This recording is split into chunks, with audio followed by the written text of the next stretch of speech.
Auschwitz was a living nightmare, a place where horror took indescribable forms. But among the well-documented atrocities, there is a darker account, one that few dare to speak about.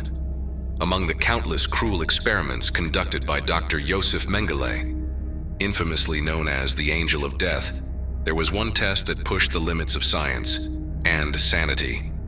Prisoners were selected and taken to dark rooms, where they were forced to spend hours staring into distorted mirrors. The true objective of the test, no one knew for sure, but those who survived described something terrifying. Their reflections didn't behave normally. They moved out of sync, acting as if they had minds of their own. Some prisoners swore they saw their own reflections blinking at the wrong time, tilting forward while they remained still, or even grinning eerily when their own faces showed no expression at all. The most horrifying reports came from those who fell into shock, claiming that their reflections tried to escape from the mirrors. They would scream and beg to be let out, and according to some guards, in certain cases, someone actually did step out. But no one could tell whether it was the original or the copy. Mengele became obsessed with the idea. He believed that, through this experiment, the Nazis could create perfect replicas of themselves, soulless beings ready to replace anyone. But before he could take the project further, the Allied forces advanced, and the experiment was abruptly stopped. When Auschwitz was liberated, many of the mirrors used in these tests mysteriously disappeared. Today, the ruins of the concentration camp hold more than just memories. Soldiers, tourists, and historians have reported feeling something strange when passing through certain hallways and the remains of the old laboratories. A piercing cold, a reflection where there should be none, or even a pair of eyes watching from behind shattered glass. Whether Mengele's experiment was successful or not, no one can say, but some believe that something survived, and that on some nights the reflections are still trying to escape. The phone rang at 3:27 a.m.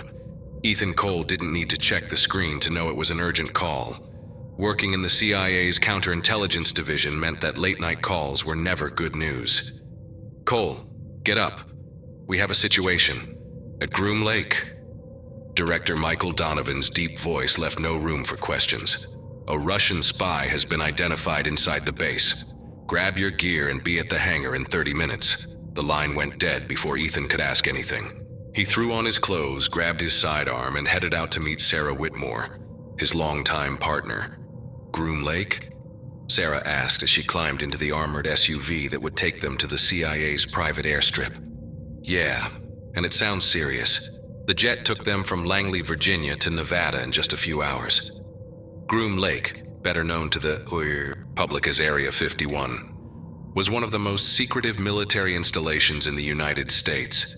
Officially, it was a testing ground for experimental aircraft and weapons, but those with high enough clearance knew the truth. The base housed far more dangerous projects. As soon as they landed, they were met by Colonel Jack Marshall, the base commander.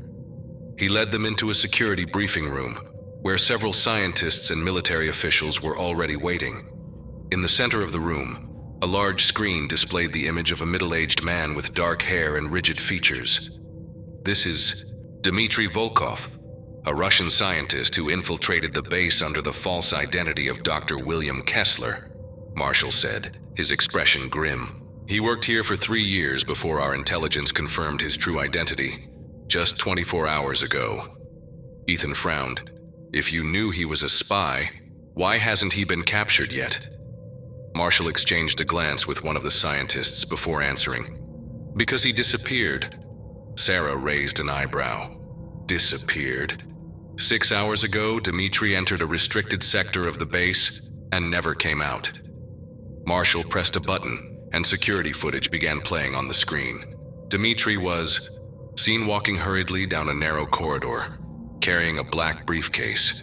He entered a reinforced steel door, faded markings on its surface barely legible. Only one word could still be read: doppelganger. Ethan exchanged a look with Sarah before turning back to Marshall. "What exactly did he find in there?" Marshall exhaled sharply. Project Doppelganger was a classified experiment, initiated during World War II. It was shut down over 50 years ago, but somehow Dmitri reactivated it. The air in the room seemed to grow heavier. Sarah's voice was steady, but her eyes betrayed a flicker of concern. If that's true, we're dealing with something far worse than just a spy. The red sirens flashed wildly through the underground corridors of Groom Lake. The containment protocol had been activated, and a robotic voice echoed through the loudspeakers. Security breach detected. Restricted access to all personnel. Ethan Cole and Sarah Whitmore sprinted through the labyrinth of hallways, accompanied by a heavily armed security team.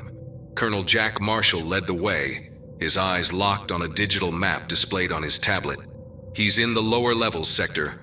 E9, Marshall said, his voice tense. "That lab was sealed over 50 years ago. There shouldn't be any power running there." Ethan tightened his grip on his sidearm. If Dmitri Volkov was down there, he had a reason, and it wasn't just to escape. They reached a reinforced steel. Due the word doppelganger faded but still visible on the surface. A damaged control panel next to it confirmed what they already suspected. Dmitri had forced his way in. Sarah quickly entered an override code, and the door groaned open, metal scraping against metal. Inside, the air smelled of burnt oil and damp. Decay. The flickering lights revealed ancient equipment, still humming with faint electrical activity, filling the room with a deep, unsettling vibration. And in the center of the room, Dmitri stood, his hand gripping a black briefcase, his breathing fast and erratic. "Don't move, Volkov," Ethan shouted, raising his weapon. But Dmitri didn't react. Instead, he pressed a button on the control panel. The air vibrated violently, a blue-white flash bursting through the lab. And then, something impossible happened. Another Dmitri collapsed onto the floor. The figure twitched, gasping for breath as if it had just woken from a deep coma. Ethan froze. Sarah stiffened. Now, two Dimitris stood before them. The original Dmitri, the one who had activated the machine, stared at the two. Copy, his expression a twisted mix of shock and triumph. "We did it," he murmured. The copy lifted its head. It had the same piercing intelligence, the same calculating stare, the same knowing smirk. "What? Where am I?" the copy asked, its voice identical to the original. And then, everything descended to chaos. The alarm changed tone. Security doors slammed shut. The guards moved in, attempting to secure both men. But before they could react, the two Dimitris split off, running in opposite directions. "Shit!" Ethan cursed. He aimed. But which one was the real one? Whoever he shot could be the spy, or just a copy. Sarah grabbed her radio. "Maximum alert. We have two identical targets. No one fires without confirmation." The psychological game had begun, and Groom Lake would never be the same again. The security room inside Groom Lake was dead silent, except for the constant blaring of alarms and the rustling of old documents scattered across the table. Sarah Whitmore skimmed through the declassified files she had just uncovered from the Doppelganger Project archives. Each page she read only made the chill in her spine worse. "This is way worse than we thought," she muttered. Across the room, Ethan Cole was reviewing the security footage when he turned toward her. "What did you find?" Sarah placed one of the documents in front of him. It was a report dated 1944, signed by German scientists. The bold title at the top of the page stood out immediately. Project Doppelganger, Advanced Biological Duplication Experiments. She took a deep breath before explaining. Project Doppelganger started in Nazi Germany. Their scientists were trying to develop a way to create perfect replicas of soldiers for infiltration and espionage. Ethan frowned. That's already terrifying enough. But what does this have to do with Dmitri? Sarah slid another document toward him. This one dated 1952. After the war, the US brought several Nazi scientists here through Operation Paperclip. Some of them were directly involved in Project Doppelganger. They continued their research here, in Groom Lake. But something went wrong. She tapped the document with her finger. The experiment was shut down. The technology was considered unstable. Ethan turned back to the security monitors. The two Dimitris were still moving separately through the base, confusing the security teams at every turn. They knew where the cameras were positioned. They knew where the security barriers would activate. They knew exactly which underground tunnels led to hidden exits. Ethan clenched his jaw. They're not just clones. Sarah nodded, her voice lowering as the realization sank in. They share the same memories. The technology doesn't just copy bodies, it copies personalities. She met Ethan's eyes. That means both of them think they're the real Dimitri. Ethan sighed, rubbing his face in frustration. "So we're not chasing one spy and his copy," he muttered. "We're dealing with two identical spies, both equally dangerous." Just then, an alert flashed on the screen. Ethan's expression hardened. "We have a bigger problem." He pointed to the monitors. "They're communicating." The audio logs showed both Dimitris planting false leads, setting up contradictory alibis, and even leaving cryptic messages in the base's systems. They were aware they were being hunted, and they were playing with the agents, making it impossible to determine who was who. Sarah stood up, gripping her sidearm. "So the question isn't just, which one is the real Dimitri?" She glanced at Ethan. "The real question is there a third one?"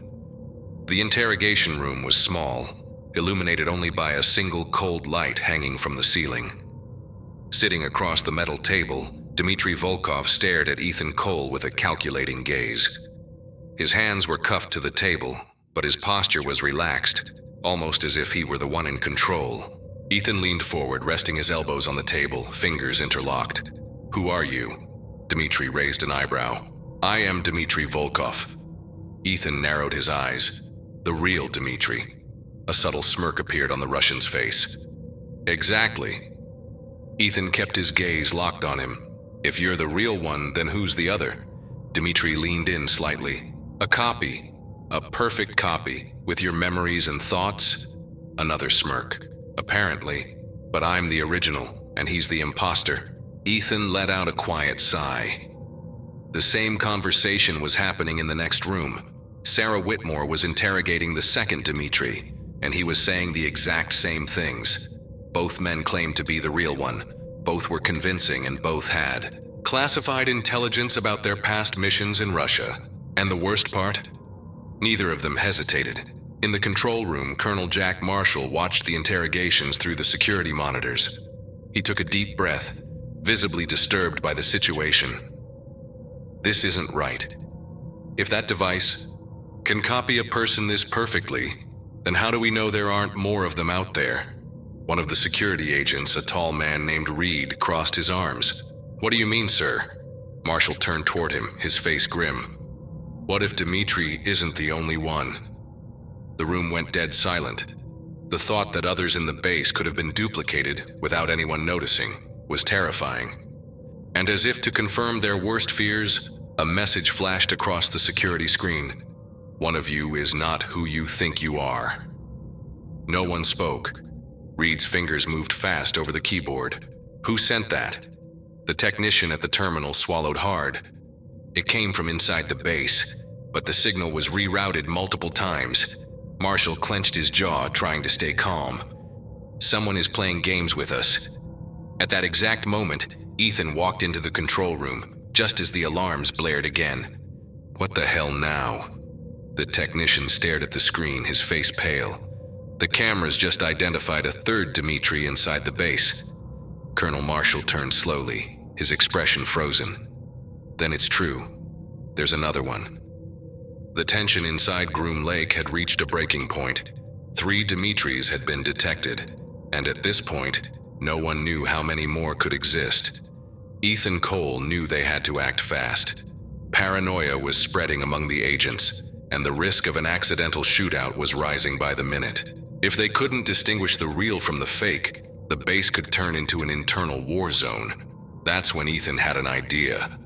We're going to force them to reveal themselves. He gathered Sarah Whitmore and Colonel Jack Marshall in the control room. Sarah folded her arms. How? Ethan looked at the monitors where two of the captured Dimitris sat in separate rooms, while the third one was still somewhere inside the base. We make everyone believe the base is about to explode. Marshall's eyes widened. You want to fake a self-destruct sequence? That could send the soldiers into a panic. Ethan nodded. Exactly. A controlled panic. If these clones are perfect copies, they'll likely react in the same way to most situations. But in an extreme event, a difference might show. One of them might hesitate. One of them might make a different choice. That might be our only way to identify them. Sarah glanced at Marshall. Can we access the base's alarm system? Marshall exhaled sharply but nodded. Yes, we can trigger an emergency alert and initiate an evacuation protocol. That'll force everyone to move. Ethan gave Sarah a half smirk. Then let's see which Dimitri cracks first. Minutes later, the evacuation alarm blared throughout the base. Critical alert, main reactor failure, self-destruction in 10 minutes. Immediately evacuate. Red warning lights flashed in the corridors. Officers rushed in all directions, following emergency protocols. The chaos felt real. Inside the interrogation rooms, the two Dimitris reacted differently. The first one tried to negotiate with the guards, insisting he needed to speak with a superior officer. The second one remained calm, looking directly into the cameras, waiting. And then came the real shock. On the security monitors, the third Dimitri finally appeared. But something was wrong. He wasn't panicking. He wasn't running. He already knew the explosion was fake. Ethan narrowed his eyes. Damn it. One of them knew all along. Before they could react, the third Dimitri disabled the security camera and vanished into the chaos of the evacuation. Sarah turned to Ethan. If he knew it was fake, that means he's not just a clone. Ethan clenched his fists. Either he's the originals or he's something much worse. The chaos of the evacuation had settled, but the tension inside Groom Lake only grew worse. The CIA had launched a full sweep through the underground tunnels and corridors, yet there was still no sign of the third Dimitri. It was as if he had vanished into thin air. Ethan Cole sat in the security room, eyes locked on the monitors. Nothing. No record of an escape. No trace. Sarah Whitmore rushed into the control room, gripping a folder filled with old documents. We have an even bigger problem, Ethan. He turned to her, waiting for an explanation. Sarah threw the papers onto the table. I went through the files on Project Doppelganger. The original Nazi technology had flaws. The copies were never perfect. Small physiological differences, incomplete memories. There was always something that gave them away. Ethan frowned. But these Dimitris were identical. They knew everything. They thought just like the original, Sarah nodded. Exactly. That's why the Americans shut the project down in the 1950s. But what no one knew is that before that happened, a group of scientists continued the experiments in secret. They tried to perfect the technology, to make it flawless. She pulled one document from the pile and pointed to a highlighted note. Final phase. Indistinguishable copies. No detectable flaws. Technology stored for future use. Sarah took a deep breath before finishing her thought. If Dimitri managed to reactivate the machine, he may have discovered this final version. A chill ran down Ethan's spine. That means there's no way to tell a clone apart anymore? Sarah nodded slowly. If he enhanced the technology, these copies aren't just replicas anymore. They are, for all intents and purposes, the exact same person. Which means the Dimitri who escaped could be impersonating anyone. The silence in the room was suffocating. At that moment, Jack Marshall, the base commander, stepped inside, his expression grim. We have another problem. The security team found an anomaly. Ethan turned to him. What is it? Marshall pressed his lips together before answering. We ran a personnel count. Every soldier and scientist has been accounted. 30 except one. Ethan's stomach tightened. Who's missing? Marshall looked between the two CIA agents before dropping the bombshell. One of you. Sarah blinked, confused. What? Marshall handed them a tablet, displaying the base's digital personnel count. One extra person had been registered in the E system. Ethan looked at Sarah. Sarah looked at Ethan. The fear they had felt so far was nothing compared to what they felt in that moment. If a Dimitri could pass as anyone, how could they be sure one of them hadn't already been replaced? The Groom Lake monitoring room was thick with tension. Ethan Cole stared at the main screen, where footage showed a black Jeep leaving the facility during the evacuation. The vehicle had passed through one of the security checkpoints using a valid identification badge. That meant only one thing: Dimitri, or his copy, had escaped by impersonating someone from the base. Sarah Whitmore was typing frantically, trying to track the Jeep's path using satellite signals. "Got it!" she exclaimed. The screen changed, revealing a real-time map. The Jeep had taken Highway 375, the infamous extraterrestrial highway, heading toward Las Vegas. Ethan folded his arms. He's going somewhere crowded. If he blends in, we lose him for good. Colonel Jack Marshall ran a hand down his face, frustrated. How the hell did he get out? Ethan looked back at the exit footage. A chill ran down his spine. He used one of our agent's ID badges. Sarah quickly checked the security logs. Whose ID? Silence. Then, the answer popped up on the screen. Identification: Agent Ethan Cole, CIA. The room went dead silent. Sarah slowly turned to Ethan. "He used your identity." Ethan clenched his fists. Dimitri was one step ahead. The CIA intercepted the Jeep's GPS signal. The vehicle had been abandoned near the Las Vegas Strip, one of the busiest streets in the world. From there, Dimitri could be anyone. Ethan and Sarah boarded a military helicopter that flew them straight to Vegas. Mid-flight, they received a CIA intelligence update. Our target was spotted entering the Luxor Hotel. The Luxor, with its iconic pyramid shape and sky-reaching light beams, was one of the most crowded spots in the city. Thousands of tourists moved in and out every minute. Upon landing, Ethan and Sarah were met by undercover CIA agents. "We've identified the room," one agent reported. "Penthouse Suite 3102. Ethan and Sarah rushed up the service elevator. Guns drawn, heartbeats racing. They reached the door. Sarah unlocked the electronic security system. Ethan counted to 3 and kicked the door open. The room was empty, but something immediately turned their stomachs. On the glass table, a laptop sat open, displaying a paused video file. Ethan hit play. The screen flickered. Dimitri appeared in the recording, smiling. "If you're watching this, then you're already too late." The image glitched. Then, it changed, showing multiple identical Dimitris walking through the crowded streets of Vegas. Ethan closed his eyes for a moment. They had lost. Dimitri was no longer just one man, he was many. The penthouse suite at the Luxor Hotel was suffocatingly silent. Ethan Cole and Sarah Whitmore stood frozen, staring at the open laptop on the table.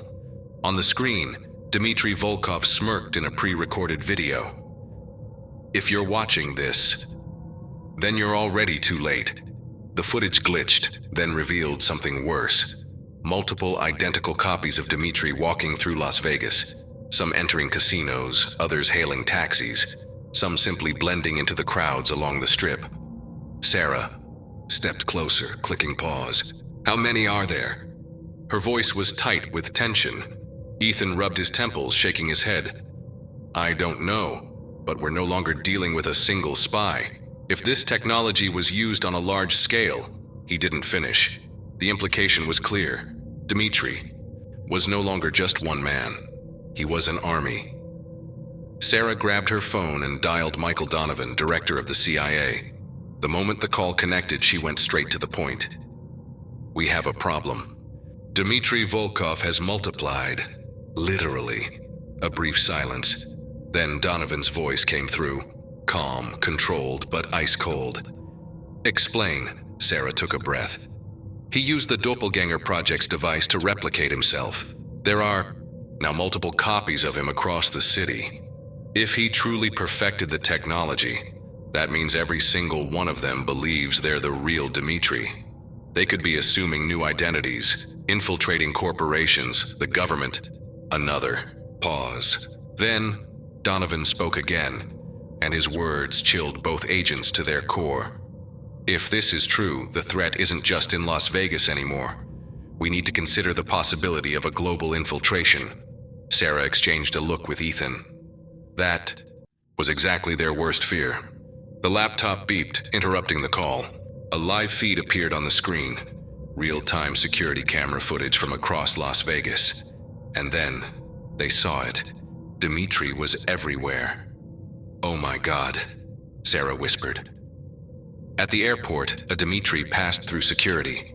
At the Bellagio, another Dimitri played poker, a subtle smile on his face. And at the reception desk of the Luxor itself, a Dimitri stood at the counter talking on the phone. Then, as if he knew they were watching, he slowly turned his head and looked directly into the camera. He smiled. And then, the feed cut to black. Ethan took a deep breath, his jaw tightening. "We're not hunting a man anymore.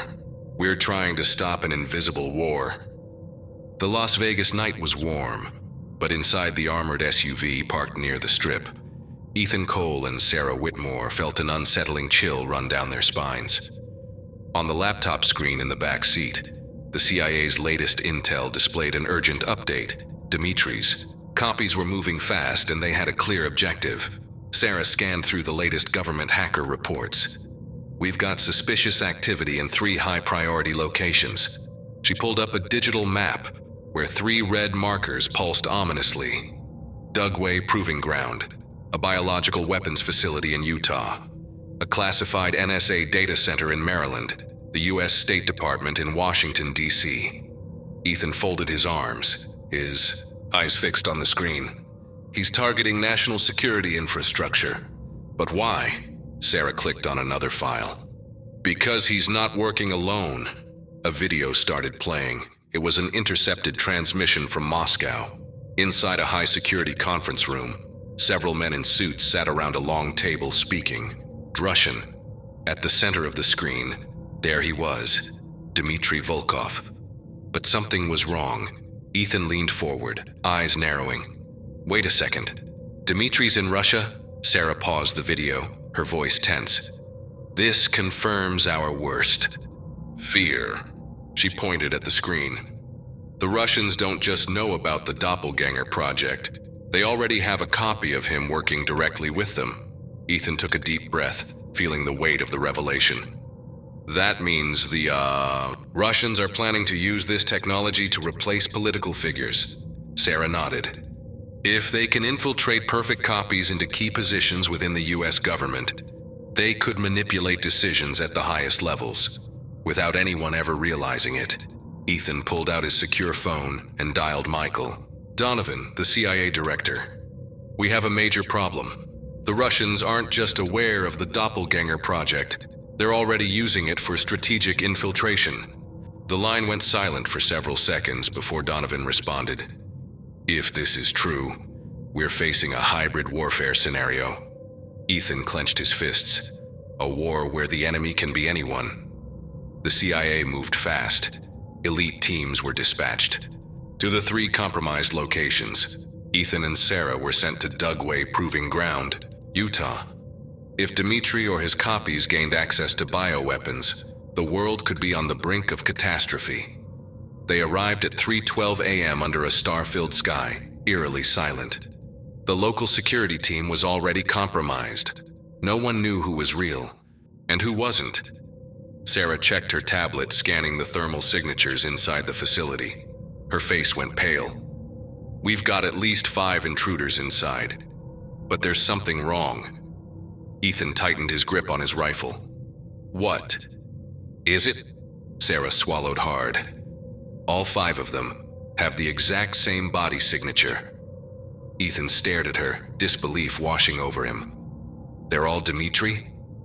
Before he could react, the alarms blared, and a storm of gunfire erupted inside the facility.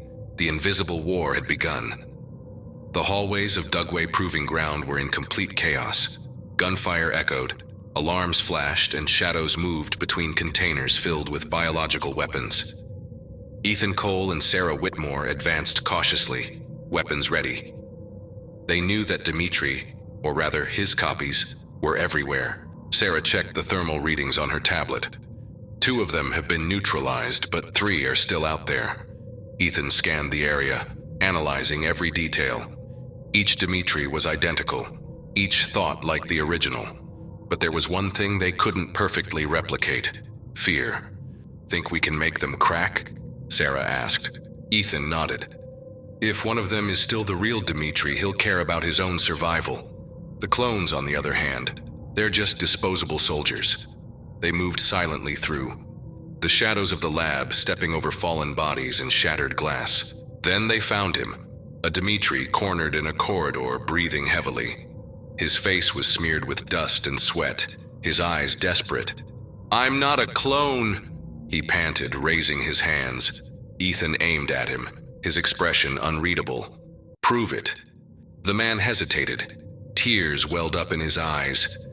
I never wanted this. I just wanted to take the research back to my country. I didn't know this technology." Sarah exchanged a look with Ethan. This was different. The copies always spoke with absolute confidence, as if they were invincible. But this Dmitri, he was afraid. Ethan slowly lowered his weapon. "This is the real one." Sarah hesitated for a moment, then nodded. "Then we need to get him out of here." But Dmitri shook his head. "You don't understand. This has already gone too far. The project, it's not just mine anymore. Other groups have the technology now, the Russians, the Chinese, maybe even your own agency." Sarah felt a chill run down her spine. This was never just about one spy. Ethan grabbed his radio. "This is Cole. Mission complete. We have the asset, but this problem is much bigger than we thought." Hours later, Ethan and Sarah were back at CIA headquarters in Langley, Virginia. They reported everything to Director Michael Donovan: the escape, the copies, the global conspiracy. But then something made Ethan's stomach turn. As Donovan listened, he scratched his ear in a familiar way. Ethan had seen that gesture before. Dmitri did the exact same thing. He exchanged a quick glance with Sarah. She saw it too. Ethan's jaw tightened. The technology was out of control. Then anyone, any leader, could have already been replaced, and no one would ever know. The Doppelganger project should have been buried with the horrors of World War II, but the past never stays dead for long. Now, with a copy of the experiment lost in the world and an unknown identity on the loose, one unsettling question remains: how many more could have been created without anyone knowing? If the game of espionage has always been built on deception and disguises, then maybe we're already living in a world where no one is who they claim to be. If this story intrigued you, don't forget to hit the like button to support the channel and ensure more mysteries like this one. Subscribe and turn on notifications so you don't miss any of the secret reports uncovering the darkest experiments in history. And of course, share this video with your friends, but be careful. They might have already been replaced, and you just haven't noticed yet. See you in the next video, if we're still the same.